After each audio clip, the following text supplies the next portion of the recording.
Work from home చేయాలని ఉంది, కానీ ఏ స్కిల్ నేర్చుకోవాలి, ఎక్కడి నుంచి స్టార్ట్ చేయాలి, అసలు ఆన్లైన్లో జెన్యున్ వర్క్ దొరుకుతుందా అని ఆలోచిస్తున్నారా? అయితే ఈ వీడియో మీకోసమే. ఎందుకంటే వర్క్ ఫ్రమ్ హోమ్ స్టార్ట్ చేయడానికి మీరు మొదటే పెద్ద ఇన్వెస్ట్మెంట్ చేయాల్సిన అవసరం లేదు. ముందుగా ఒక స్కిల్ నేర్చుకోవాలి, ప్రాక్టీస్ చేయాలి, ఆ తర్వాత జెన్యున్ ఆపర్చునిటీ కోసం ప్రయత్నించాలి. ఈరోజు బిగినర్స్ తప్పకుండా ఫాలో చేయాల్సిన 3 సింపుల్ స్టెప్స్ గురించి తెలుసుకుందాం. ఫస్ట్ వన్, ఒక స్కిల్ ఎంచుకోండి. మొదట మీరు చేయాల్సిన మిస్టేక్ ఏంటో తెలుసా? ఒకేసారి చాలా స్కిల్స్ నేర్చుకోవాలని ప్రయత్నించడం. వర్క్ ఫ్రమ్ హోమ్ చేయాలి అనుకున్నప్పుడు content writing, video editing, graphic designing, digital marketing, SEO ఇలా చాలా స్కిల్స్ కనిపిస్తాయి. అప్పుడు అన్నీ నేర్చుకోవాలనిపిస్తుంది. కానీ అలా చేయడం వల్ల కన్ఫ్యూజన్ పెరుగుతుంది. కాబట్టి ముందుగా ఒక స్కిల్ ఎంచుకోండి. మీరు వీడియోస్ చేయడం ఇష్టమైతే వీడియో ఎడిటింగ్ నేర్చుకోవచ్చు.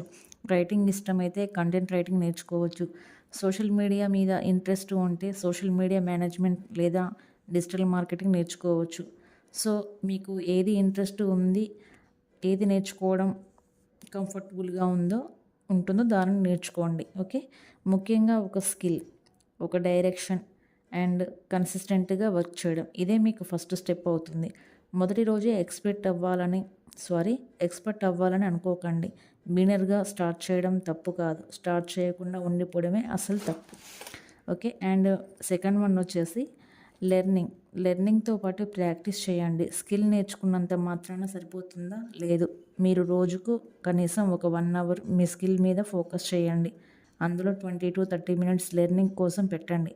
మిగిలిన టైంలో మీరు నేర్చుకున్న దాన్ని ప్రాక్టికల్గా ట్రై చేయండి. ఎగ్జాంపుల్, వీడియో ఎడిటింగ్ నేర్చుకుంటే ఒక చిన్న రీల్ ఎడిట్ చేయండి. మొదట పర్ఫెక్ట్గా రావాల్సిన అవసరం లేదు. మీ ఫస్ట్ వర్క్ పర్ఫెక్ట్గా లేకపోయినా సేవ్ చేసుకోండి. ఓకే, తర్వాత మీరు చేసే వర్క్తో కంపేర్ చేస్తే మీ ఇంప్రూవ్మెంట్ మీకే కనిపిస్తుంది. ఇంకో ముఖ్యమైన విషయం, మొదటి రోజే ఇన్కమ్ రావాలని ఎక్స్పెక్ట్ చేయకండి. ముందుగా స్కిల్ మీద కాన్ఫిడెన్స్గా రావాలి. ఆ ఆపర్చునిటీ కోసం అప్లై చేయండి. మీకు స్కిల్ వచ్చింది, ప్రాక్టీస్ చేశారు, మరి నెక్స్ట్ స్టెప్ ఏంటి? ఆ ఆపర్చునిటీ కోసం ప్రయత్నించాలి. And freelancing projects, social media, networking groups లేదా ఇతర ఆన్లైన్ ఆపర్చునిటీ ద్వారా ప్రాజెక్ట్స్ కోసం సెట్ చేసుకోవచ్చు.